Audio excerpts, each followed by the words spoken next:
रात का हलवाई।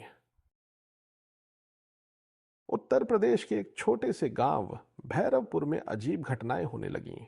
लोग कहते थे कि हर रात 12 बजे एक बूढ़ा हलवाई गांव की गलियों में घूमता है। उसके हाथ में गरम गरम जलेबी और कचौड़ी होती है। लेकिन जो भी उस खाने की खुशबू सूंघता, वो अगले दिन गायब हो जाता। गांव में दहशत फैल गई। शहर में पढ़ाई कर रहा अर्जुन जब छुट्टियों में गांव लौटा तो उसने यह अजीब डर महसूस किया। उसकी दादी ने कहा, बेटा, रात को बाहर मत निकलना। वो हलवाई इंसान नहीं है।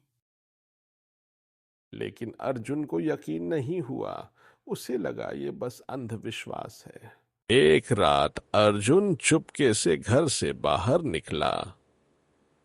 गांव की गली में हल्की सी धुंध और अचानक गर्मा गर्म जलेबी ले लो।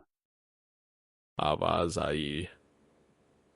अर्जुन ने देखा, एक बूढ़ा आदमी, फटे कपड़े, आंखों में अजीब चमक और उसके हाथ में ताजा जलेबी।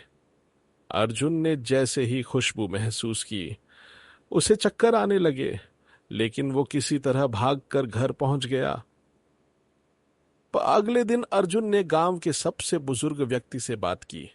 उन्हें पता चला, 20 साल पहले गांव में एक मशहूर हलवाई था। गोपीलाल उसका खाना पूरे इलाके में प्रसिद्ध था। लेकिन एक लालची जमींदार विक्रम सेठ ने उसकी दुकान छीनने की कोशिश की।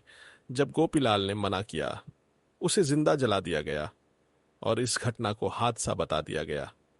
सच्चाई के करीब अर्जुन को समझ आया, ये कोई भूत नहीं, ये अधूरी आत्मा है जो न्याय चाहती है। लेकिन सवाल ये था, लोग क्यों गायब हो रहे थे?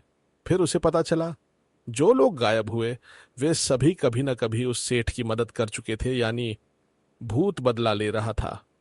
अर्जुन ने फैसला किया कि वो उस आत्मा से बात करेगा। 12 बजे वो फिर उसी जगह गया।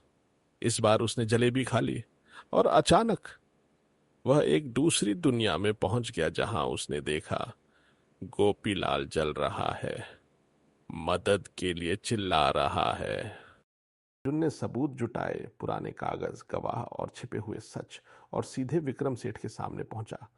पहले तो सेठ हंसा, लेकिन तभी कमरे की लाइट बंद हो गई। हवा तेज चलने लगी और गोपीलाल की आत्मा प्रकट हो गई। सेठ डर के मारे कांपने लगा। सेठ ने अपने गुनाह कबूल कर लिए। गांव वालों के सामने सच आ गया। उसे जेल भेज दिया गया और उसी रात आत्मा ने आखिरी बार जलेबी बनाई और धीरे धीरे गायब हो गया। अर्जुन ने गोपीलाल की पुरानी दुकान फिर से शुरू की। अब वहां रोज भीड़ लगती थी। लेकिन कुछ लोग कहते हैं, कभी कभी आधी रात को दुकान से जलेबी की खुशबू अभी भी आती है और कोई आवाज फुसफुसाती है, स्वाद वही है, बस बनाने वाला बदल गया है।